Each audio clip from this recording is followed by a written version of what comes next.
March 10th, my director and assistant director were already scheduled to be off, so I'd already had a day planned to be up here at the child care facility. I left around 1 o'clock approximately for lunch. I got an email from one of the employees that said that she wanted to know if I was coming back that day, that she had some concerns about an unsafe work environment. Told her I said I should be back up by about 4 or 4:30, and I said where I can meet you after work, whichever you prefer. She said at work was fine. I got back, like I said, around 4 o'clock. She brought some concerns to me about one of her supervisors, and after hearing what that was, I asked her, I said, is there anybody else that could corroborate your story? She gave me a name. I went to go and ask that individual, and so after going through that same process, when I'd hear what one individual would tell me that they'd witnessed or had seen that they felt like that could be issues just of their concerns, when they told me somebody else that could corroborate it, I would then go to those individuals and see what they had to say. When I first got the email around 1:30 that day, I was sitting there thinking that it was more of just, hey, I feel like I'm being picked on by an employer, or I don't like my supervisor. It was when it said unsafe work environment, that's where my head went to, as interpersonal conflict, nothing to go with children. So after interviewing the initial one that came to me, I interviewed 5 others, with 4 of those others having statements that were concerning. At 6:03 that evening, I emailed our contact, Katie Gifford, at the licensing office with Department of Education. Told her to please give me a call, that it was urgent. The next morning, I think it was somewhere between 8 and 8:10 in the next morning, she called me and we spoke and gave her the complaints. She advised I go and call CPS. CPS was my next phone call. And that same day, licensing was up here, so that being the 11th. Then on the 12th, CPS was up here, and then on the morning of Thursday, which I guess that would end up being, what would that be, the 13th? I got a phone call roughly at 5:41, if I remember correctly, in the morning, and it was the sheriff's office to serve a search warrant. And so I got out here to this location roughly 5 till 6. They were on site that day. Part of CPS's guidelines is that they have to lay eyes on the children that have come up in their investigation. So they laid eyes on those, and they spoke to as many of those parents that day as they were coming through. I saw them giving out their business cards with numbers to text and call to relate that. It's a parent's worst nightmare. It's a business owner's worst nightmare. If you got kids, grandkids, siblings, I mean, anybody you care about, I mean, like, we're in the people business, and when you trust that you've hired individuals to take care of these kids, if there's one thing that I'm guilty of, it's that I don't micromanage, and I am the owner and it falls on me, but I'm not the director, I'm not the assistant director, I'm not on site, that's not my role. It does fall to me to make sure that those people are doing their jobs. We've had multiple inspections, we've had multiple visits from EO, we've had observers that observe the teachers, we have therapists that come from companies outside of ours that come in, and these are the first times that physical abuse allegations have ever come up. I know parents are saying a lot on Facebook, and then a lot of folks who don't have kids are saying a lot, but there are individuals who are claiming that they've came to me with complaints. There have been complaints, but there have never been any physical complaints as far as of abuse or neglect. It's always seemed to be more of like, hey, my child's having behavior issues, and they get sent home for those. Hey, my kid's got a fever and they keep being sent home for those. How am I supposed to work? Those are all valid concerns, but we do have guidelines that we have to follow.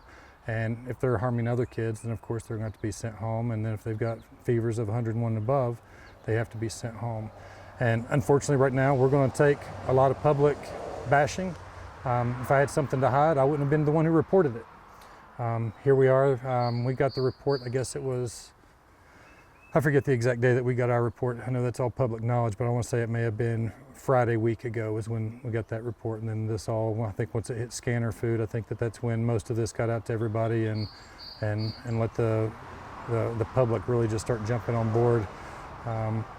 We've got a lot of support, but at the same time, we've got a lot of them pointing fingers at us. And the 2 individuals that are listed in that report, number 9 and 10, were terminated.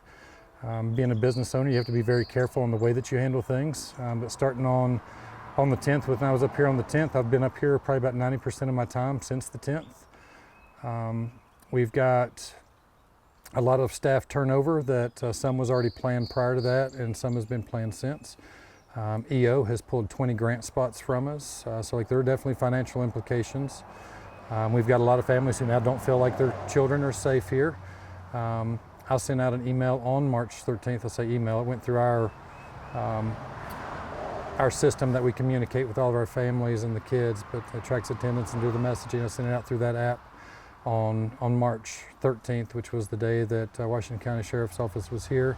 They concluded their investigation, because until they do an investigation, we can't really act. And thankfully they got here, did their investigation, interviewed all of our employees, interviewed me, interviewed staff, interviewed parents, and I think some of those things are still going on to this day. I've not received any updates on the 2 employees that were terminated. I don't know that we will get that information from the Sheriff's Office or anyone else. So you mentioned the director, assistant director having responsibility over those employees. Are they still employed? No, neither of those are employed. Only one of those individuals was involved in that matter, and we've been advised not to name the names because right now it's technically still just allegations, and so for liability reasons, from a company standpoint, I'm hearing that those names have been thrown out on social media, but as a company, I can't do that at this time. Now, what is your message right now to parents that are concerned about what's going on here at this daycare? Yep. So parents are able to stop in anytime. They should, if they haven't already felt that way, I mean, it's their parents' rights to stop in unannounced at any time. All we ask is if they show up between nap time, which is currently right now, is that they notify us that they're coming in, and they try to be quiet as they come in. Like the whole thing is like they're welcome to stop in and observe anytime. We've got a lot of parents that are wishing that they could stay with us, but unfortunately they have to leave and go where the grant spot goes. That's one of my points of contention, is I feel like that a parent should have a say in where their child goes, whether it's grant related or not. But like, it's an awful thing. It's if it was my kid or grandkid, I would be probably on the other side of the keyboard saying some of the very similar things. Not gonna lie, I've got a kid, I've got grandkids. Like I said, we're in the taking care of people business. All I can say is that licensing, anytime you have these types of things, licensing is going to be on site a lot more. EO has had their folks up here an awful lot more. I'm up here on site a lot more. We've got a new director with plenty of experience. All we can do is face it head on. We can take our public meetings and we can just make sure that we've got staff here that knows that they are all mandatory reporters. That's, I think, the one big question that keeps coming up is why didn't some of those employees report for so long? Why? I don't know that answer.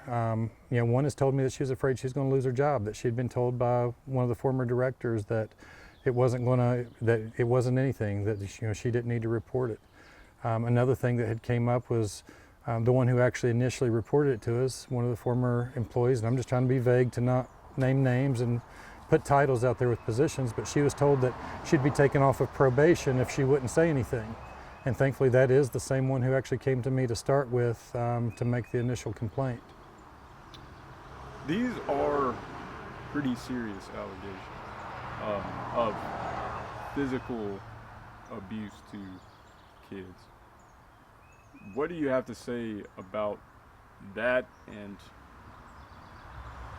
those 2 employees specifically?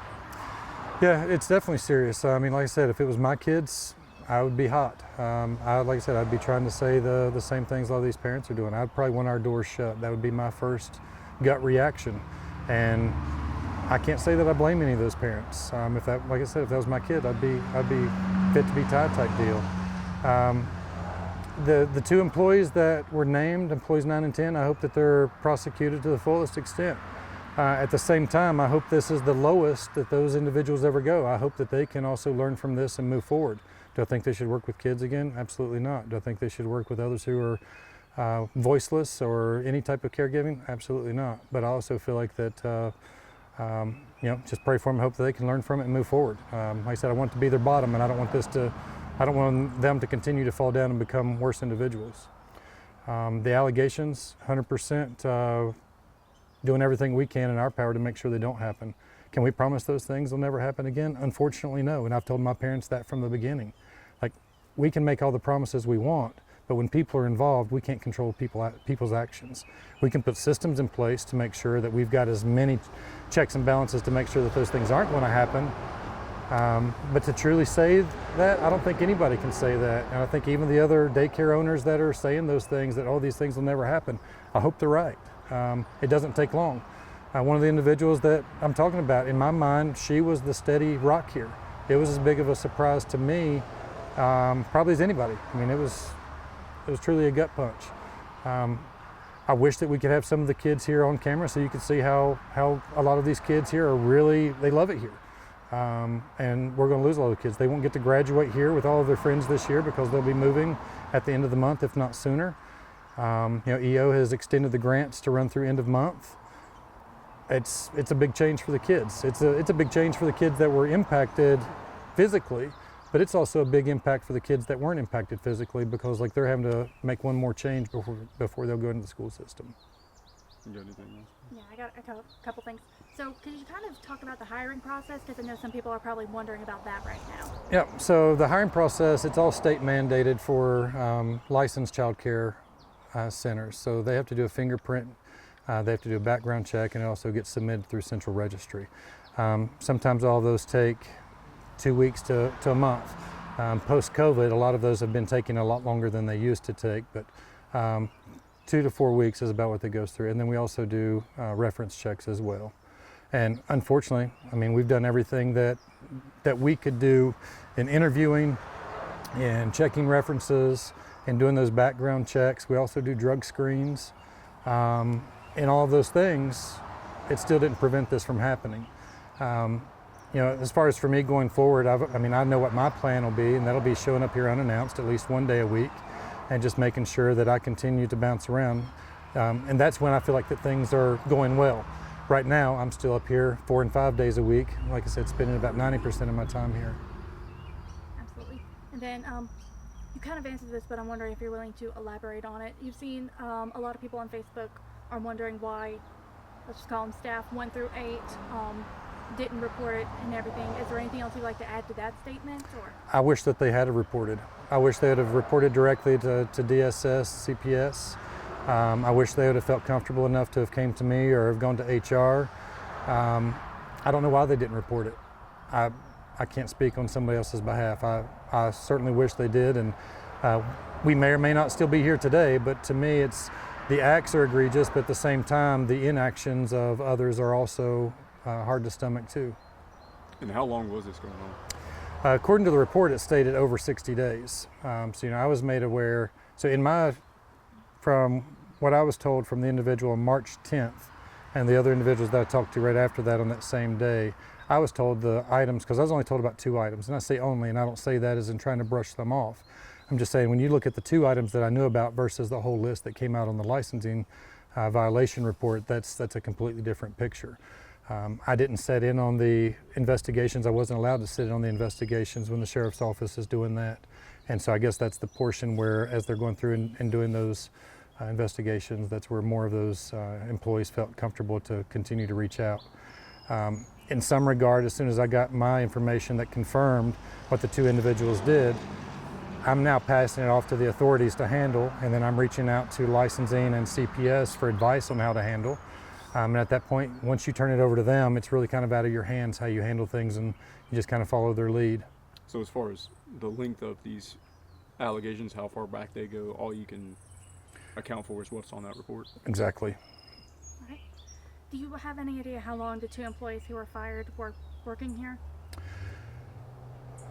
I don't have that off the top of my head. I could certainly get you that information, but I would hate to give you wrong information. I've got a lot of employees, and it's not that I don't want to give it to you. I'd be glad to send it to you after this, and I could give you start dates, end date. Well, you know the end dates, but I could give you start dates for employee 9 and 10 to let you know that.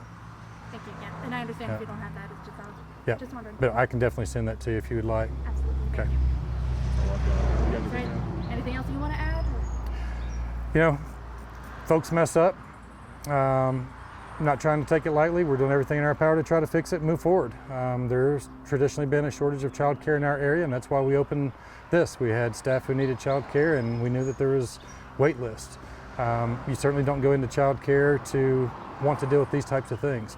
I hope that the community will eventually see that these were the actions of two, and we're trying to make the place a safe place for kids moving forward. And